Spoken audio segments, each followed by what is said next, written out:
Hi, this is Randy Finney with Right Side of the Chart, and today is Wednesday, February 28th, 2018. Quick update on the U.S. equity markets. Not a whole lot to report here, but I did want to point out a few things and take a look at where we may be going in the very near term, and as well as a few weeks, a few months out, intermediate term, and of course longer term. But I can keep this video quick, under 10 minutes probably. This is the SPY S&P 500 tracking ETF. The story, if you're new to the site, this we had, divergent high here, rising wedge. We had trend line breaks on all the major indices on the 60-minute charts right here, and that put us on sell signals back on, I think it was the 29th, actually, they broke down. That culminated that divergent high. It's not marked here, but you can see the divergences there. Culminated with a divergent low back here, which we were looking for that scenario to retest those lows, probably undercut them, and that terminated, as you can see here, with a falling wedge type pattern. Also, or not also, in this case, with bullish divergence or some positive divergences. So that's where we are. And that's what happened recently. So that was the catalyst for this move up. And as far as this, still being an official trade idea on the site, we hit the second target there. At the time I mentioned personally closing out my index shorts, but leaving this target on. And I do want to say I still think this target's hit, but what we're looking at now, we did have that breakout recently above this flaggish type action, this consolidation, and that led to this thrust up. That fell a little bit shy of our third and final target on that trade. Um, that also put in a divergent high. You can see I've added these lines to the chart here. So we had negative divergence on the 60-minute time frame, which could lead to some weakness. Now, I don't expect these divergences to play out to the full extent. What I mean by that is, we had comparable divergences here as far as, the scope of the divergences leading up to that high, maybe a little bit stronger, and that led to a powerful drop. There was a lot more built into that than simply the divergences. I don't want to try to oversimplify this here. This divergent low here, although the divergences weren't very large in scope, the move leading down to that was very powerful. So this was actually very strong divergences. When you have these very steep, swift moves, the reversal is usually pretty impulsive once they break. Again, this is a very steep falling wedge. I'm looking at the slope, if you will, of this downtrend line. And now, so, fast forward to today, this is the divergence we're looking at here, and it's sizable divergence on the 60-minute chart. So I wanted to share my thoughts where I think we might go. I still favor a move up before we take out these lows. I think that will happen sometime this year, possibly here in the first half of the year. Of course, anything's possible. It could happen next week. It could happen tomorrow. Anything's possible in the markets. I really don't think that's the case. I'm not trying to be wishy-washy. I'm just keeping, all possibilities are always on the table when it comes to trading in the markets. But I do expect these highs to get taken out. That's still my preferred scenario. And before that happens, we're looking at maybe a little more downside. Let's look at some key levels. There was a gap right here that we backfilled, and we're flirting with that now. We're slightly above it. You can see as I'm doing the video. Let's see where we're at. We're right about there. Actually, we're right on it. So this is a gap backfill. Sometimes these divergences don't play out. Sometimes they do. And what I mean by playing out, yeah, sure, it's been a little bit correction so far, but I'm talking about a tradable trend reversal. If you guys followed me for a while, I like to trade off this 60-minute time frame for swing trades lasting for days to weeks, sometimes months. And but I do want to point out that I don't think these divergences are going to play out for a very deep correction. This is our first support level right there, right about where we're trading now, 274.53. You can see the price right here. And this former support zone, it's not as significant right now, these two lines here, as it was before. And that's because when we had that consolidation for like about a week or so to work off the overbought conditions from that initial thrust up, we sliced through it quite a bit. And when that happens and you don't, these trend line or these support or resistance levels are not respected, they lose some validity in my opinion. So we still could fall to that area, but back here, I had mentioned maybe the possibility coming down to this resistance support zone. I'd really like to see that, to be honest with you. I'd like to see us come back in here, flush that, flush out some of the bullish sentiment that has spiked up on this recovery so far. Throw back a little bit more pessimism, bearishness into the market, get a few more shorts in, thinking that we're going to break the lows, that this was only a dead cat bounce. And if we do, I think that's a great spot to reload on longs right there. I think so because it would be objective to place your stop somewhat below that support zone.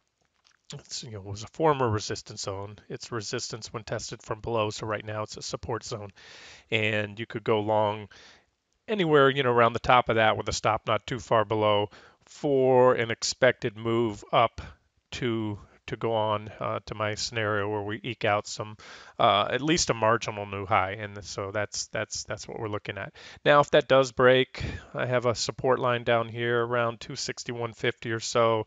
Obviously, a test of these lows. I'll say this, I think if we get back down to these lows, they've already been tested once.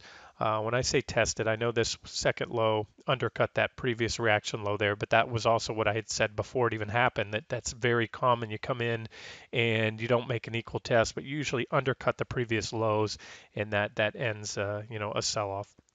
So if we start to get down towards there, it's not going to look good. But right now, I think, very near term, I can see some more downside. I certainly see that possibility in the charts. If we do hold here on this gap today, and that's the extent of this pullback, especially with these 60-minute divergences, and we continue to power up and we take out right here, if you can see this, if we do turn up, we will negate or take out these negative divergences. What I mean by that is negative divergence is simply when prices are making a higher high and your indicators are making a lower high, as we have here. So if we take out this previous high or these previous highs, plural, I should say, on this is the PPO. The MACD would look similar. It's a cousin to the MACD. The PPO is RSI. I have a trend indicator down here. So if we reverse soon, these divergences will be negated, and that's quite bullish. So let's just see what happens. That's my take. I'm leaving this. I still favor this target being hit. So as always, define your trading style. If you're an active trader, I mentioned here being a good time to book some profits on the longs and buy back in, on a pullback. Maybe you did that, maybe you didn't. And if you're looking at 401k money, or you're just a trader, but you don't want to try to game the ins and outs, day-to-day moves, that's my thoughts, that we're going to go up here and probably take that out, that level. That's just my final target on the official trade. All right, so enough on that. That's the SPY 60-minute chart.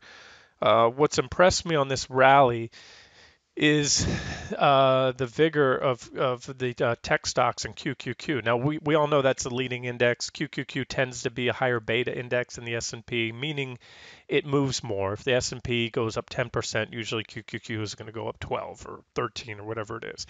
That's because it has a lot of tech stocks, higher growth companies than the S&P, which has a lot of, utility stocks, dividend paying stocks, things that don't move up or down as much.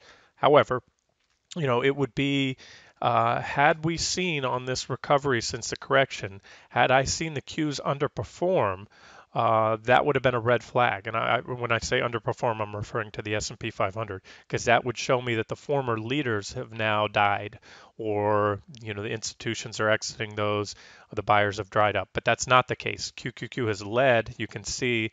And I think in one of the recent videos I mentioned this. We're going to come up soon. When we were right here, I said we're going to be testing the highs. And it's a natural, very natural, when you test a previous high, to either fail at that high. Sometimes you pop a little bit above it, then you fail.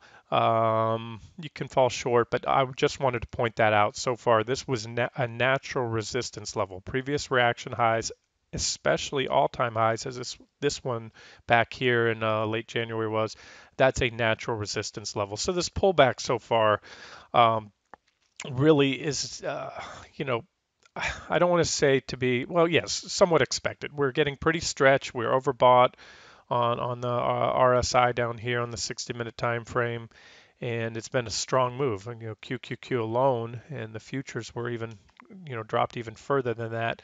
But QQQ in just a couple weeks has gone up almost 14%. Needs a little breather in my opinion. So that's what we've had here, and you can see we have quite a bit of support, and the Qs are actually holding up relatively well in this pullback. You can see I had a former resistance, now support zone right here, and we're testing the top of that. That's also a gap backfill. Just a minute ago, remember I mentioned the gap on the SPY. We were actually backfilling that gap, testing the bottom of the gap. Here's the gap from the other day, and we're testing the top of the gap.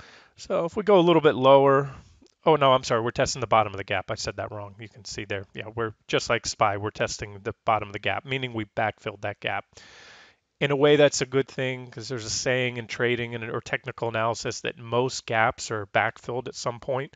It's if you're bullish, it's good to see that you don't leave any unfinished business behind. That's the only significant gap I really see since we bottomed here. And if we take that level out, and I'll tell you what, coin toss a little bit better than a coin toss. I'd put a little bit better than 50.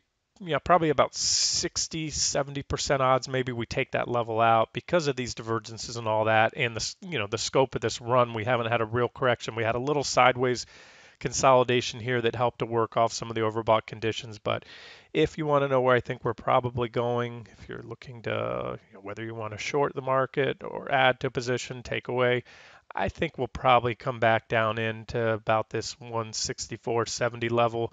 I can easily see the possibility of that, and maybe even move down here to this 163 level. These would be my let's just say healthy pullback targets, areas that I would look to add back some long exposure on the broad markets, maybe trade a bounce. And I think you can certainly trade if you're an active trader. You want to trade futures, the NQ or QQQ, whatever you want. You'll probably get a bounce or reaction off these levels. So I would put, like I said, good odds. I'd say let's call it 60 to 70% that we're going to come back down here within the next few days, sometime by early mid next week, and maybe down here to 63.03. And I'd put lower, probably about I don't know, I'm trying to quantify for you, 30-40% chance that we continue all the way down here. If we move much below that support level, this isn't a very solid support level either. I'll change the color of that line. Usually I do this, I color code them. Not always, but a lot of times if I see minor support, I'll make it a little lighter. But I don't want to see QQQ fall below here. If I do, it's telling me, hey, something's wrong. And we'll just have to, we'll have to look at the charts as they develop at that point. But that's my pullback target zones. And again, if this pullback is contained right here, and we go on to take out the highs in QQQ and SPY moves up as well, that tells me that there is still a tremendous appetite for stocks in the market. In the stock market, call it what you want, but it simply functions on supply and demand. If you have more buyers than sellers, stocks are going to go up. If you have more sellers than buyers, they go down. It's really in its simplest form, that's all it is. So if they start gobbling up any little pullback, like they gobbled up this pullback here and bid the Qs higher, that's showing that we still have a lot of demand for stocks. And at this point in time, there's no reason to get overly bearish or look for a break at these lows. And that's what I'm expecting. So we'll just wrap it up here. I did exceed the 10-minute mark on the video. Sorry about that. But if you're new to the site or my analysis, I just wanted to show you this is still my preferred scenario to see both SPY or the S&P 500 as well as the NASDAQ 100 take out the previous highs back from end of January, make a marginal new high, put in negative divergence at some point. That could take, it would probably take at least several weeks from here. And that would set the stage for the next swing shorting op, or maybe even position for a longer term trend trade on the downside. Again, just one potential scenario. We'll have to monitor the charts as they develop. We'll have to look at the intraday charts. Here it is on SPY.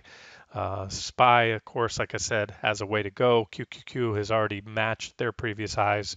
SPY has not. So there'd be quite a bit of upside left in SPY if that's the case. And this is what it would look like. Negative divergence on the daily chart would set the stage for a multi-week to a multi-month swing short trade. This last quick sell-off that we had here, it was forecasted in the charts. I had covered that in detail leading up to the breakdown. That was based only on the 60-minute time frame. We did not have anything even remotely close to negative divergence on the daily time frame. And finally, to wrap this video up, again, what I've mentioned in recent weeks, we're above trend. This was the primary uptrend line off the early 2009 lows. It broke down. We had a period of about roughly 2 years of sideways consolidation in the markets, and then we broke out. And we've had this thrust up.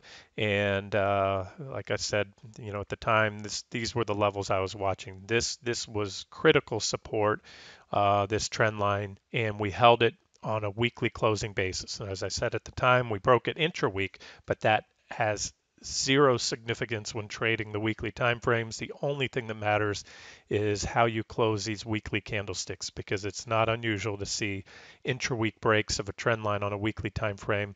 Same thing holds true on a daily time frame. If you have a trend line on a daily chart, you don't want to jump the gun if you get a breakdown on the daily time frame. Wait to see a solid and impulsive break and close below that trend line on a daily basis. So in this case, the weekly trend lines have held. That tells us that we are still in a uptrend, and the uptrend has not been violated yet.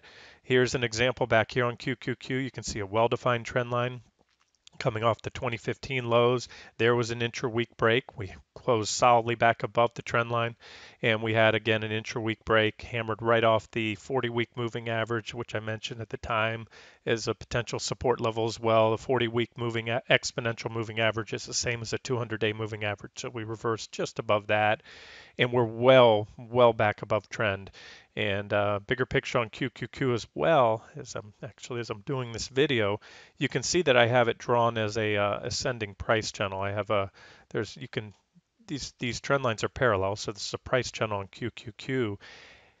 Now, if you can envision on this weekly chart, if we do go up and take out and make a marginal new high in QQQ, like I showed you on that daily chart, put in a divergent high, that will also occur right around the top of this channel. And the top of a price channel is usually often acts as resistance. So give or take, these are weekly candles. This trend line's not super well defined, but just something it meshes well with that scenario that I'm talking about of a new high anywhere from a few weeks to a few months out now. Actually, I take that back. QQQ could make a new high any day now. We're not far off it, but SPY has a little way to go, or the S&P 500. All right, so we'll wrap it up there. Again, you have the short-term, near-term outlook, which is, I'll call it neutral to slightly bearish, but my convictions aren't that strong. But I did give you some important levels that I think if we pull back to, that those levels will offer some, objective places to go long. And again, objective means, hey, may not hold. If we get to 164.70, that support may or may not hold. I would have a stop somewhere just under 163. But if it does hold, you're looking at minimal downside. If you go long here or anywhere in between with a stop down here for the next thrust up to new highs, you're talking very little downside compared to your upside potential, and that's what trading is all about. Taking trades with attractive risk to reward ratios. Risk $1 to make $3 or $4. That's what you want to do in trading. All right, this has been Randy Finney with the right side of the chart. I hope you enjoyed it, and as always, if you liked the video, please give it a thumbs up on YouTube. Thank you.